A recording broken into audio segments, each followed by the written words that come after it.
Oke, teman-teman, sekarang kita bertemu di pembahasan materi budaya dan proses kognisi, gitu ya, dalam mata kuliah psikologi budaya. Nah, beberapa pembahasan yang akan kita bahas adalah visual perception, kemudian intelijensi, dan juga gaya kognitif, gitu. Di dalam yang tentunya kaitannya dalam konteks budaya. Nah, pertama-tama tentunya kita punya pertanyaan gitu ya terkait apakah memang budaya mempengaruhi cara kita berpikir gitu. Nantinya setelah ini kita akan membahas terlebih dahulu definisi kognisi gitu, yang pada dasarnya ketika bicara tentang berpikir kita tuh berbicara tentang kognisi gitu ya atau proses kognitif gitu.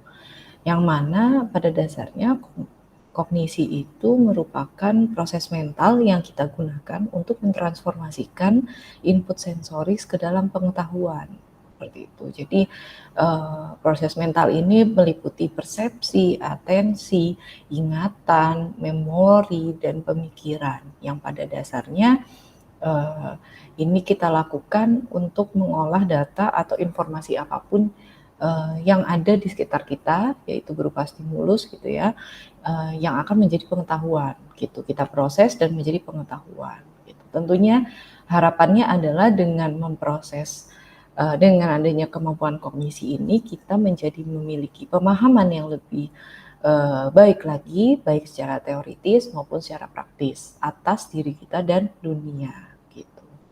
Makanya kenapa kalau ada gangguan gitu ya atau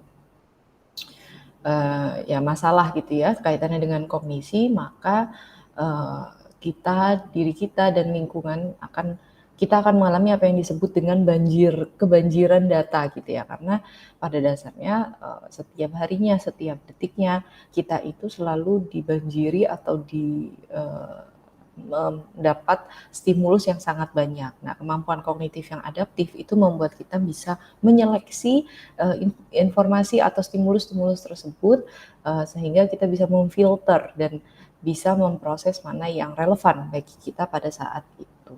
Gitu. Nah, kaitannya dengan budaya, contohnya misalkan kognisi manusia itu ternyata bervariasi gitu ya. Kalau kita lihat dari kacamata budaya, misalkan orang Barat itu ternyata cenderung melihat dunia atau memikirkan segala sesuatu gitu ya, lebih secara analitis gitu. Sementara orang-orang Timur, mungkin termasuk kita ya, itu cenderung berpikir secara holistik gitu tentang dunia. Holistik itu atau bisa juga dibilang menyeluruh seperti itu. Atau misalkan ada dalam konteks yang lain gitu ya, dalam konteks budaya yang lain. Orang dengan agama Kristen gitu ya, mereka mempersepsikan daging babi itu sebagai makanan yang pada umumnya gitu ya, makanan yang biasa mereka konsumsi. Sementara bagi orang Muslim, daging babi itu adalah makanan yang tidak boleh dimakan gitu, karena haram gitu ya, tidak sesuai dengan syariat agama. Nah, kalau kedua contoh itu tadi gitu ya menjadi bukti bahwa budaya gitu ya, baik itu mau dari kacamata agama atau mau dari budaya regional, daerah, wilayah gitu ya, itu ikut membentuk cara berpikir manusia gitu. Misalkan kalau tadi kaitannya dengan binatang, kaitannya dengan makanan, atau kaitannya dengan dunia. Nah, bicara tentang proses kognisi sendiri, tadi sempat saya sebutkan beberapa gitu ya, kaitannya dengan proses mental. Nah, proses kognisi itu terdiri dari 3 proses. Yang pertama adalah perhatian atau attention gitu ya. Ini mengacu pada kita memfokuskan perhatian kita gitu ya, memfokuskan diri kita pada serangkaian stimuli tertentu. Misalkan kalian lagi nonton video ini gitu ya, belajar tentang budaya dan kognisi, maka kalian akan memperhatikan video ini secara seksama dan mengabaikan stimulus lain yang ada di sekitar kalian gitu. Jadi tadi yang seperti saya bilang, kita mampu memfilter dan menyeleksi dan memilih stimulus mana yang relevan bagi kita pada saat itu. Kemudian yang kedua adalah sensation atau sensasi gitu. Ini mengacu pada perasaan yang dihasilkan dari pembangkitan reseptor sensori seperti sentuhan, rasa, aroma, penglihatan, dan penciuman, seperti itu. Kemudian yang ketiga adalah perception atau persepsi. Jadi dari adanya atensi, kemudian muncul sensasi, kemudian muncul perception, yaitu proses pengumpulan informasi tentang dunia melalui indera kita. Gitu. Jadi tadi ini contohnya ya, menonton video ini, maka sensasi yang muncul adalah ya tentunya kaitannya dengan penglihatan, pendengaran gitu ya, karena menonton video membutuhkan panca indera penglihatan, pendengaran, seperti itu. Yang kemudian informasi yang saya sampaikan melalui video ini, kalian kumpulkan informasinya dan membentuk sebuah persepsi tentang misalkan budaya dan kaitannya dengan kognisi. Oke, ini salah satu contoh pembahasan tentang contoh kognisi dari salah satu budaya, yaitu dari budaya Yunani gitu. Yang pada dasarnya mereka melihat diri mereka itu mampu berpikir sopan, virtuous, reliable, proud, has a good soul, behaves correctly, dan seterusnya gitu ya. Ini adalah salah satu contoh kemampuan kognisi yang diasumsikan oleh orang Yunani terhadap diri mereka sendiri.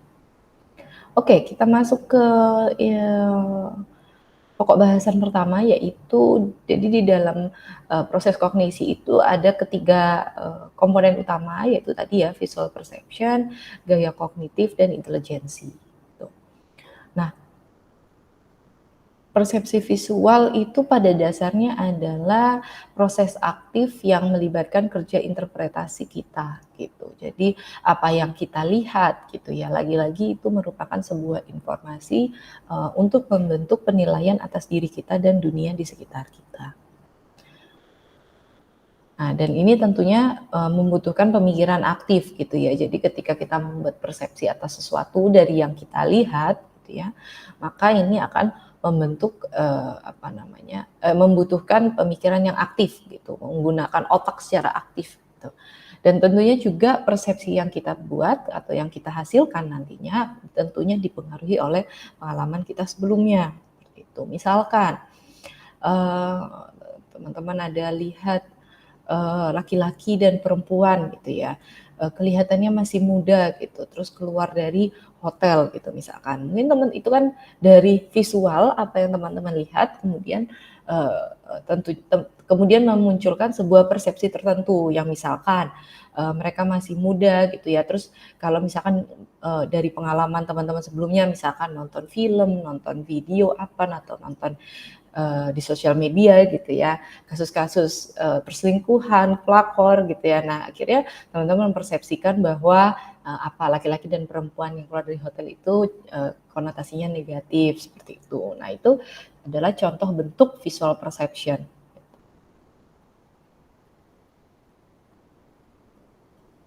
Nah, kemudian ini masih kaitannya dengan visual perception, kaitannya dengan budaya. Jadi Morris dan kawan-kawan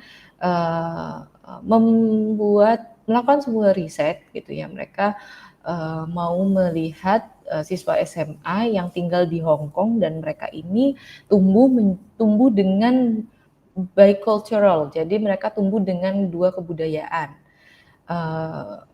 yaitu Hong Kong dan juga Cina dan juga Barat gitu. Nah, ternyata ditemukan bahwa meskipun di Hong Kong itu sebenarnya nilai-nilai tradisional Cina itu masih sangat ditekankan, tapi karena mereka ini pernah dijajah oleh Inggris gitu ya, lebih dari 1 abad tuh cukup lama, maka siswa atau masyarakat di Hong Kong gitu ya, mereka mengalami akulturasi terkait dengan keyakinan sosial dan nilai-nilai Barat. Yang artinya mereka masih mengamalkan nilai-nilai inti dari tradisi Cina, tapi mereka juga mengadopsi ide-ide sosial dan nilai-nilai dari Barat gitu.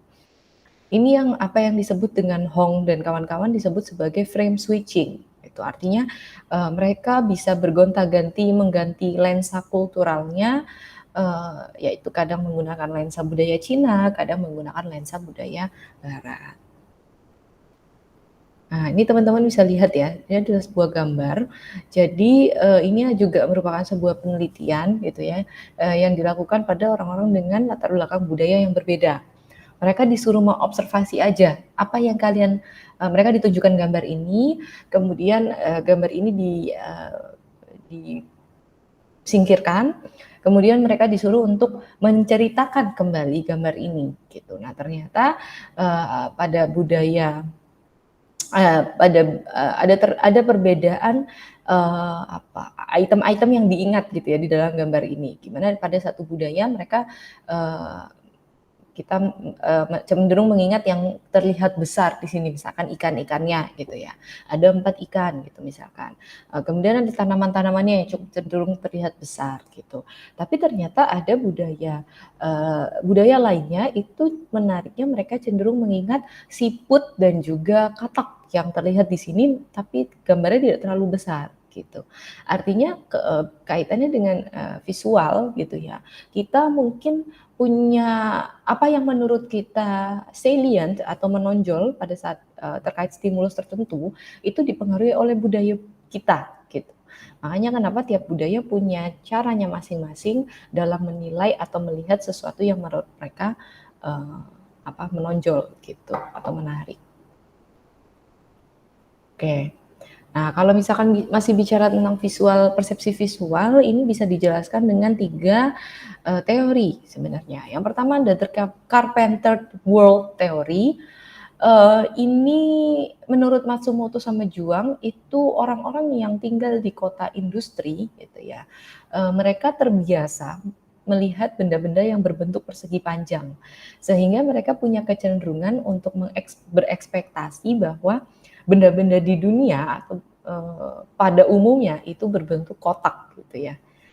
Kemudian yang kedua ada teori the fourth horizontal foreshortening gitu ya.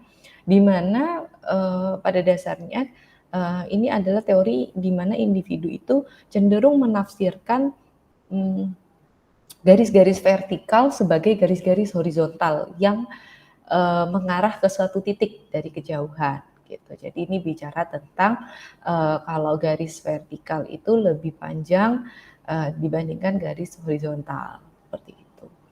Kalau tadi Carpenter kotak, kalau front horizontal itu bicara tentang garis. Kemudian yang ketiga adalah the symbolizing three dimensions in two. Gitu. Jadi biasanya ini muncul budayanya Barat, warga masyarakat budaya Barat, mereka lebih memusatkan perhatian pada representasi di atas kertas daripada dibandingkan dengan orang budaya non Barat. Gitu. Mereka juga orang-orang Barat itu juga ditemukan lebih sering menghabiskan waktu untuk belajar menafsirkan gambar dibandingkan dengan budaya orang Barat. Nah, contohnya front horizontal foreshortening itu adalah seperti ini. Tuh ya, teman-teman bisa lihat ini. The Mueller-Lyer illusion ini somehow garis yang atas terlihat lebih panjang dibandingkan garis yang bawah. Gitu. Padahal sebenarnya ini adalah 2 garis dengan panjang yang sama. Hanya saja ujungnya ini dirubah dan itu menciptakan sebuah ilusi visual yang membuat seakan-akan garis yang atas lebih panjang. Sama Ponzo illusion dan horizontal vertical illusion ya. Jadi kelihatannya ini yang horizontal lebih pendek ya dengan dari yang vertikal. Padahal sebenarnya sama. Oke. Kemudian kaitannya dengan budaya dan pemikiran gitu ya. Di mana kita ini ada beberapa kategori gitu ya. Ada beberapa poin gitu yang dikaitkan dengan budaya dan pemikiran. Yang pertama ada kategorisasi gitu. Nah, kita tuh cenderung setiap budaya itu cenderung punya caranya masing-masing untuk mengkategorisasikan sesuatu. Misalkan orang Tiongkok itu biasanya mengkategorikan benda berdasarkan kesamaan fungsinya gitu. Sementara misalkan orang Amerika mengkategorikan benda berdasarkan kesamaan sifat. Tuh. Kemudian ada juga kaitannya dengan memori yang secara spesifik mengacu pada episodic memory. Episodic memory ini adalah ingatan tentang peristiwa spesifik yang pernah terjadi di masa lalu. gitu. Dan itu tentunya bervariasi dari satu budaya ke budaya lain.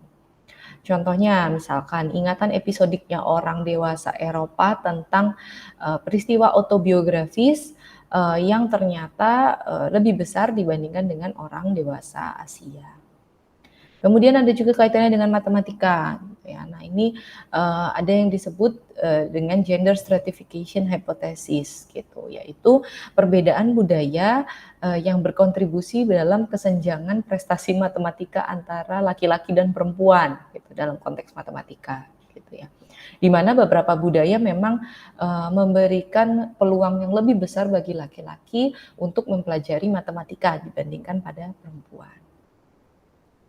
Problem solving juga gitu ya. Ini juga juga ada asumsi bahwa budaya yang berbeda juga memunculkan problem solving yang berbeda. Gitu. Namun ini masih belum ada studi yang bisa membuktikan secara signifikan. Selanjutnya ada kreativitas gitu ya. Kreativitas juga tentunya mempengaruhi gitu ya. Yang kaitannya dengan divergent thinking dan juga convergent thinking gitu. Dan juga ada dialectical thinking gitu, di mana pemikiran dialektis itu adalah cara berpikir yang merangkul, mentolerir dan mendamaikan ide-ide dan kepercayaan-kepercayaan. Yang tentunya tiap budaya bervariasi. Dan yang terakhir adalah counterfactual thinking. Gitu. Counterfactual thinking ini adalah ketika seseorang sedang merasa kesal atas sesuatu, nah kepercayaan bahwa kenyataan buruk di masa lalu sebenarnya bisa dihindari atau diubah, itu adalah pemikiran counterfactual gitu. Oke. Nah, selanjutnya ada social orientation hypothesis gitu. Yang mana ini mengacu pada berusaha menjelaskan perbedaan lintas budaya dalam konteks kognisi gitu. Nah, menurut hipotesis ini sebenarnya budaya-budaya itu berbeda antar satu sama lain dalam hal orientasi sosial gitu. Misalkan budaya barat itu lebih condong berorientasi sosial yang individualis gitu. Sementara budaya lainnya gitu ya, misalkan Indonesia itu cenderung punya orientasi sosial kolektivis gitu. Nah, pola pikir ini yang kemudian dimanifestasikan ke dalam nilai-nilai mereka, misalkan karena barat individualis, maka mereka cenderung menekankan pentingnya kemandirian, otonomi, dan ekspresi diri. Sementara pada budaya kolektivis tentunya ya mementingkan harmoni dan keterikatan satu sama lain. Gitu. Nah, sekarang bicara relativitas linguistik. Gitu. Jadi kalau kita mengacu pada materi minggu lalu, gitu ya, materi yang di minggu kelima tentang budaya dan bahasa, adanya hipotesis Sapir-Whorf gitu ya, yang mengacu pada perbedaan bahasa menyebabkan manusia berpikir secara berbeda. Nah, ini bisa di breakdown lagi menjadi beberapa komponen, yaitu misalkan persepsi terhadap warna, persepsi terhadap aroma gitu ya, atau bau gitu ya, kemudian persepsi terhadap agency gitu ya, dan dan juga persepsi terhadap kemampuan spasial.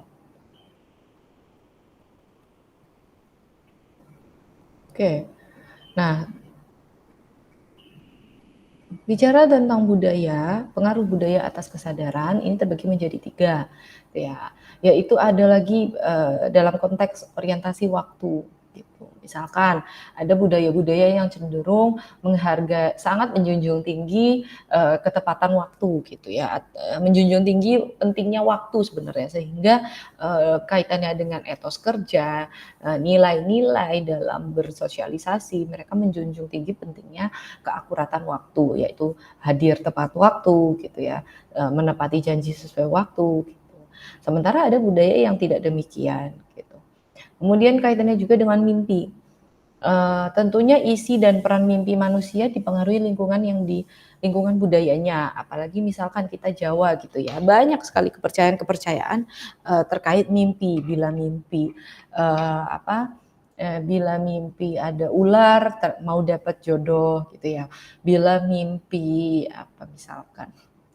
bila mimpi kakek atau nenek yang atau leluhur yang almarhum gitu ya, itu tandanya maksudnya minta tandanya dicariin gitu ya, sehingga kita harus nyekar gitu ya ke makamnya almarhum gitu ya, dan seterusnya gitu ya. Nah, ini tentunya dipengaruhi oleh budaya. Kemudian juga budaya ternyata mempengaruhi rasa sakit gitu ya, yang mana manusia masing-masing budaya punya caranya tersendiri untuk menafsirkan rasa sakit, dan yang kedua tiap budaya punya istilahnya sendiri untuk mengungkapkan rasa sakit gitu ya. Dan tentunya budaya juga membentuk cara manusia memahami penyebab rasa sakit dan berikut juga dengan obatnya gitu. Misalkan kalau kita kan ada istilah kayak cenut-cenut gitu ya, itu biasanya kalau cenut-cenut kepala, pusing, cenut-cenut gitu ya, atau kepala pusing sakit gitu ya, seperti ditusuk-tusuk gitu ya. Nah, mungkin itu pemaknaannya beda gitu. Berbicara tentang sakit. Nah, sekarang kita ke pokok bahasan yang kedua, yaitu intelijensi, di mana intelijensi ini pastinya kita akan menarik ke teorinya Spearman gitu, yang dulu itu berusaha untuk membuat general intelligence atau skala pengukuran yang dapat mengukur secara umum kemampuan intelijensi seseorang gitu. Nah, ini kalau kita mau bicara tentang definisi intelijensi dari berbagai penjuru dunia, dari berbagai budaya, ternyata mereka punya pemaknaan atas intelijensi yang berbeda-beda. Seperti di Obugezi, itu di wilayah Uganda itu, kombinasi keterampilan kognitif dan sosial yang mencerminkan kemantapan. Ada di Ngeware di Zimbabwe, itu intelijensi itu diartikan sebagai hati-hati, bijak, berdiplomasi gitu. Dan juga seterusnya gitu ya, teman-teman bisa baca sendiri. Artinya apa? Konsep kecerdasan atau konsep intelijensi itu bervariasi gitu, dan ini yang kemudian menjadi nilai atau tolok ukur dari masyarakat tersebut gitu ya. Artinya kita nggak bisa menyamaratakan definisi kecerdasan dari satu wilayah ke wilayah lain atau dari satu budaya ke budaya lain.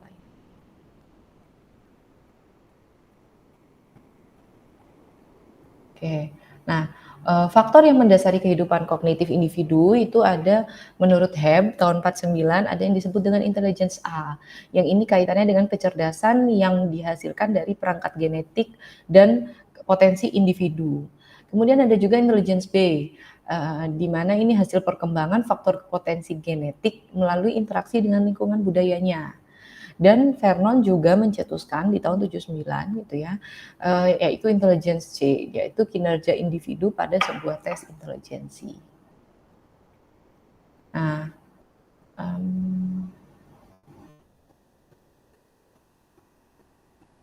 kita lanjut aja. Nah, kita masuk ke pokok bahasan yang ketiga, yaitu gaya kognitif gitu. Nah, tentunya gaya kognitif ini mengacu pada bagaimana cara seseorang menggunakan kemampuan kognitifnya gitu ya.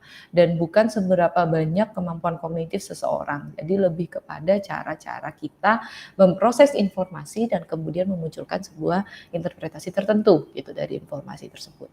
Selain itu juga cognitive style mengacu pada sebuah cara bagi sebuah kelompok dan anggota-anggotanya untuk menghadapi persoalan yang mereka hadapi setiap hari secara efektif.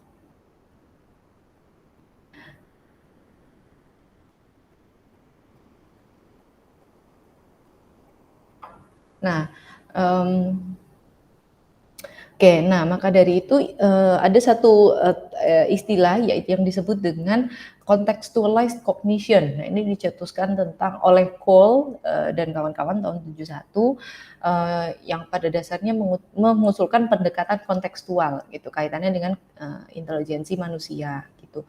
Sebenarnya pendekatan ini menolak asumsi dasar bahwa prestasi eh, pendekatan ini tuh berasal dari asumsi bahwa prestasi manusia itu dipengaruhi oleh dua hal. Yang pertama ada konteks budaya tempat seseorang itu berpikir, gitu. Yang mana ketika kita kenapa apa konteks budaya tempat itu berpengaruh karena pada setiap harinya tugas intelektual yang kita harus lakukan sehari-hari itu akan membentuk bagaimana kecerdasan kita atau membentuk intelijensi dari masyarakat tersebut. Yang kedua adalah peluang seseorang untuk mengerjakan suatu tugas intelektual gitu.